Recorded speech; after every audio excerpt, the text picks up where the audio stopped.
कर्तृत्ववान शेतकरी न्यूज, बेधडक, वेगवान, सत्य आणि सर्वसामान्यांचा आवाज। छत्रपती संभाजीनगर ग्रामीण पोलिसांच्या वतीने पोलीस पाटील मेळावा संपन्न। छत्रपती संभाजीनगर ग्रामीण पोलीस अधीक्षक कार्यालयाच्या वतीने N10 सिडको येथील कैलास शिल्प सभागृहात 3 ऑगस्ट 2026 रोजी पोलीस पाटील मेळावा आयोजित करण्यात आला होता।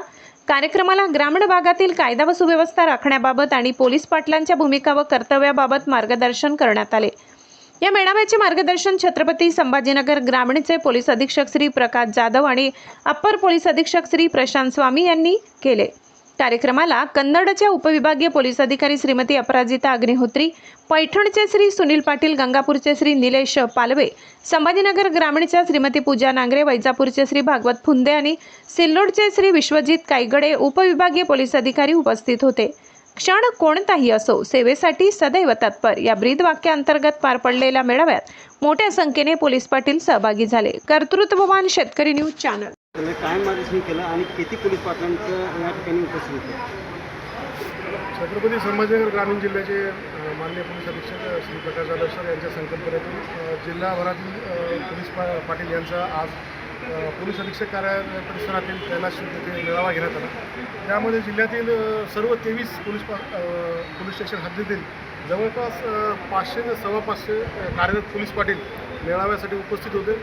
त्यामध्ये प्रामुख्याने सध्या जे रस्ते अपघात आहेत, रस्ते अपघातामध्ये ग्रामीण भागामध्ये दुचाकी स्वारांच्या मृत्यूचं प्रमाण जास्त आहे।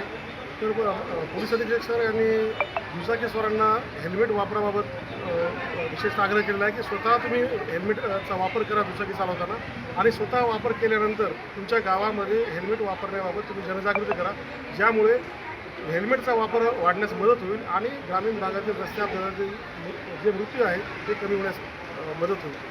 दुसरं त्यामध्ये आणखी एक महत्त्वाचा मुद्दा सरांनी अधोरेखित केला, त्यामध्ये अवैध महापुरुषांचे जे पुतळे आहेत ते विना परवानगी स्थापन होण्याचं प्रमाण जिल्ह्यामध्ये जास्त आहे। त्यामध्ये विशेषतः वैजापूर, कन्नड आणि गंगापूर हे पोलीस उपविभाग म्हणजे सब डिव्हिजन हे यामध्ये प्रभावित आहेत, म्हणजे तिथे प्रमाण खूप जास्त आहे। तर या ठिकाणी ज्याप्रमाणे फुलंब्री तालुक्यामध्ये मान्यताप्राप्त पुतळ्यांचं स्थापना होण्याचं प्रमाण खूप जास्त आहे आणि किंबहुना तिथे अनधिकृत पुतळे नाहीत, तर फुलंब्री आणि सिल्लोड तालुक्याचं अनुकरण करून महापुरुषांचे पुतळे स्थापन करण्यापूर्वी शासनाच्या विविध जे NOC आहेत त्या विभागाची परवानगी घ्यावी। त्याची प्रक्रिया अत्यंत सोपी आहे। त्याबाबत आमचे DSB अंमलदार मदत करण्यासाठी तयार आहेत।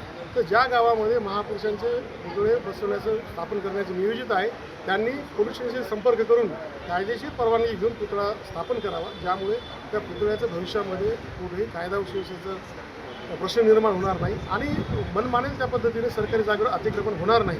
नियोजित त्याचं पुतळ्यांचं जे संवर्धन आणि या स्थापना आहे ती राहील, हे एक मुद्दा आहे। आणि तिसरा जो आहे अंमली पदार्थाची लागवड, की जो सध्या भेडसावणारा आणि शासन स्तरावर राज्य शासन आणि केंद्र शासन स्तरावर ज्याची मोठ्या प्रमाणात जनजागृती चालू आहे, अशी अंमली पदार्थाचा प्रचाराबाबत मार्गदर्शन करण्यात आलं।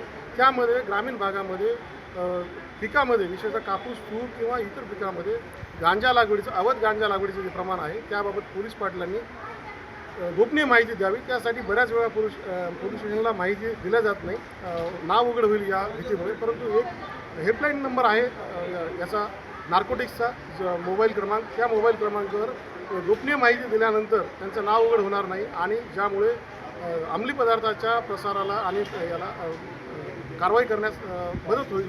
या 3 मुद्द्यावर विशेषतः भर देऊन त्यांच्यावर जनजागृती केलेली आहे आणि त्यांना एक भेटपुस्तिका देण्यात आलेली आहे। त्यामध्ये महाराष्ट्र ग्रामीण पोलीस कायदा जो पोलीस पाटलांशी संबंधित आहे, ज्यामध्ये पोलीस पाटलांची निर्मिती, पदाविषयी कर्तव्य, अधिकार आणि सर्व उपाययोजना सांगितलेल्या आहेत, ते 18 कलमाचं पुस्तक आणि हेल्पलाईन असलेल्या डायल 112 आहे, त्यामध्ये रस्ते जनजागृती आहे, नार्कोटिक्सबाबत जनजागृती आहे आणि ग्राम सुरक्षा यंत्रणा या 4 बाबत ज्या हेल्पलाईन नंबर आहेत त्याचेसुद्धा त्यांना पुस्तिकेमध्ये दिलेले आहेत। त्या सर्व पुस्तिका उपस्थित असलेल्या पोलीस पाटलांना वितरित करण्यात आलेल्या आहेत। आज पोलीस अधीक्षक कार्यालय छत्रपती संभाजीनगर चे पोलीस अधीक्षक श्री प्रकाशजी जाधव साहेब यांच्या मार्गदर्शनाखाली पोलीस पाटलांची कार्यशाळा घेण्यात आली। त्यामध्ये पोलीस पाटलांचे अधिकार आणि कर्तव्य याबद्दल साहेबांनी आम्हाला जाणीव करून दिली. आणि पोलीस पाटलांना गावामध्ये काम करत असताना येणाऱ्या अडचणींना कसे सामोरे जाऊन तोंड द्यायचं त्याबद्दल त्यांनी सखोल असं मार्गदर्शन केलं. आणि अवैध पुतळे, परत गावामध्ये चोरीचं प्रमाण, त्याच्यासाठी सीसीटीव्हीची उपाययोजना त्याची आपल्याला प्रखरतेने अंमलात आणता येईल या संबंधी पोलीस अधीक्षक साहेबांनी सखोल मार्गदर्शन केलेले आहे. आणि पोलीस पाटलांच्या काम करत असताना मिळणारा जो मानधन आहे तो वेळीच कसा करता येईल, ऍक्सिस बँकेच्या मार्फत आम्हाला सीएमपी प्रणालीद्वारे लगेचच एका मिनिटात कसं पोलीस पाटलांच्या खात्यामध्ये जमा होईल त्या संबंधी साहेबांनी आज या ठिकाणी सखोल मार्गदर्शन केले.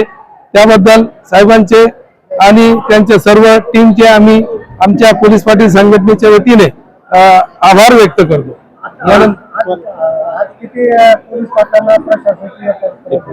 आज 31 पोलीस पाटील यांना प्रशासनातर्फे पोलीस प्रशासनातर्फे उल्लेखनीय अशी कामगिरी केल्याबद्दल त्यांना सन्मानित म्हणजेच गौरवण्यात आलेला आहे.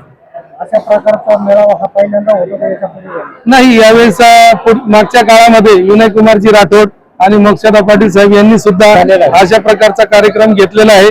पोलीस पाटलांना गौरवण्यात आलेला आहे. उल्लेखनीय कामगिरी करण्याबद्दल त्यांना बक्षीस पत्र सुद्धा देण्यात आलेलं आहे. परंतु पोलीस पाटलांच्या ज्या समस्या आहेत त्याकडे पोलीस अधीक्षकांनी कानाडोळा केला असं वाटत नाही का? नाही, सध्या तर पोलीस विभागातर्फे पोलीस पाटलांचे कोणताही कानाडोळा नाही. जे तुमची पगार होती ती वेळेवर होत नाहीये याकरता काय पावले उचलणार आहेत?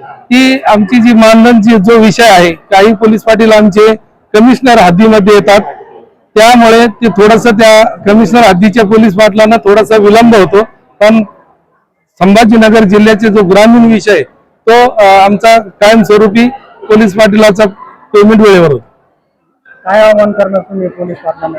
पोलीस पाटलांना आजपासून असं आवाहन करतो की त्यांनी जे दिलेले आम्हाला आजचे आव्हान आहे की पुतळा बसवण्यासंदर्भी आधी तुम्हाला माहिती मिळाली तर ती पोलिसांना लगेच तात्काळ कळवावी आणि तुमची जे कार्य ध्येय धोरण आहे ते पोलिसांपर्यंत लगेच पोहोचवावे. आपल्याला माझं नाव जब्बार सत्तार पठाण, पोलीस पाटील बोलठाण, तालुका गंगापूर, पोलीस स्टेशन सिल्लेगाव हद्दीतील मी संघटनेचा राज्य उपाध्यक्ष आहे. खूप आनंद झाला आम्हाला.